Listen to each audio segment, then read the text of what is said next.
नमस्कार साथियों दैनिक नैतिक कहानियों के क्रम में आज हम लोग पढ़ेंगे कहानी बादलों के पार। तो चलिए शुरू करते हैं। पीलू पतंग बहुत ही कलरफुल और खूबसूरत थी। एक लंबी सी लहराती धुन और उस पर बना स्टार उसकी खूबसूरती को और बढ़ा रहा था। पहली बार में ही माही को वह बहुत पसंद आ गई। पापा ने माही की पसंद को सराहा। माही को पीलू नाम भी भाया। अब माही और पीलू पतंग दोनों पक्की दोस्त बन गई थी। हर शाम माही हिचके के माझे पर पीलू पतंग को सवार करती और बड़ी कुशलता से उसे आसमान की सैर कराती।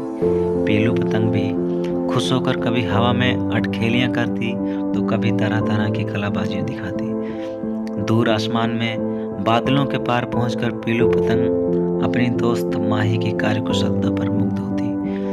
दीदिया कितने सलीके से मुझे यहाँ दूर आसमान तक ले आती हैं। पीलू पतंग बादलों से इठला कर कहती, बादलों से धरती की बातें करना और फिर नीचे आकर अपनी माही दीदिया को हवा की, आसमान की, बादलों की और रास्ते में मिलते सभी पक्षियों की बातें बताती। दोनों एक दूसरे का साथ पाकर बहुत खुश रहती। पीलू पतंग अब आजकल बहुत उदास रहती, कारण कई दिनों से माही ने उससे दूरी बना ली थी। वह उसे छूना तो दूर उसकी तरफ देखना भी नहीं चाह रही थी। पीलू पतंग ने हिम्मत करके माही से कारण पूछ ही लिया। टप टप टप माही की आंखों से आंसू गिरने लगे।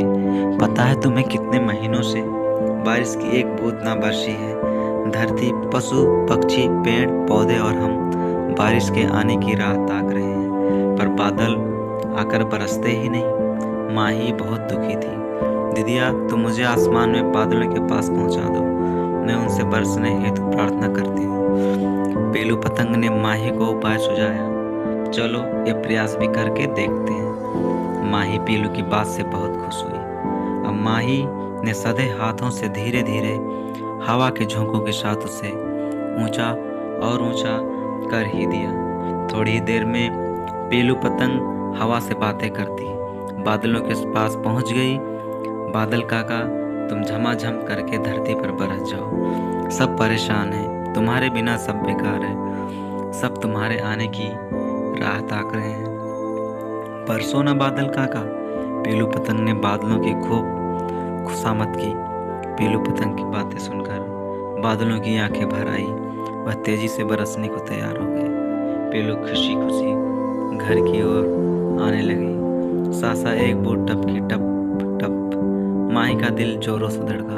वह जल्दी जल्दी पीलू को धरती पर लाने की कोशिश करने लगी। बारिश की बूंदें पीलू के शरीर पर पड़ने लगी और वह हवा में कलाबाजियां खाकर नीचे आ रही थी। कभी हवा के थपेड़े इधर उधर पड़ते, धरती तक आते थे। पीलू पतंग के दोनों कंधे फ्रैक्चर हो गए थे। वह जगह जगह से फट चुकी थी। माही का चेहरा आंसुओं से भर गया था। मैं तुम्हें जल्द ही अच्छा कर दूंगी। माही की आवाज रुक गई। दीदिया देखो, बादलों ने मेरी पुकार सुन ली। सूखी धरती पानी से सरोबार होने लगी है। व्याकुल पशु पक्षियों के चेहरे पर मुस्कुराहट लौट आई है। बच्चे बारिश में भीग भीग कर कितने खुश हैं। मैं फिर मिलूंगी। ऐसा कहकर पीलू पतंग ने सदा के लिए अपनी आंखें मूंद ली। तो साथियों, इस कहानी से हमें शिक्षा मिली कि दूसरों के लिए जीना ही सबसे बड़ा धर्म है। साथियों, इस कहानी की लेखिका हैं परवीणा दीक्षित, कस्तूरबा गांधी बालिका विद्यालय कासगंज। तो साथियों, यह कहानी आपको कैसी लगी कमेंट करके ज़रूर बताइएगा, और वीडियो पसंद आए तो लाइक कीजिए, और इस तरह की तमाम प्रतिदिन नैतिक कहानियों को देखने के लिए, सुनने के लिए हमारे चैनल को सब्सक्राइब करें। जय हिंद, जय भारत।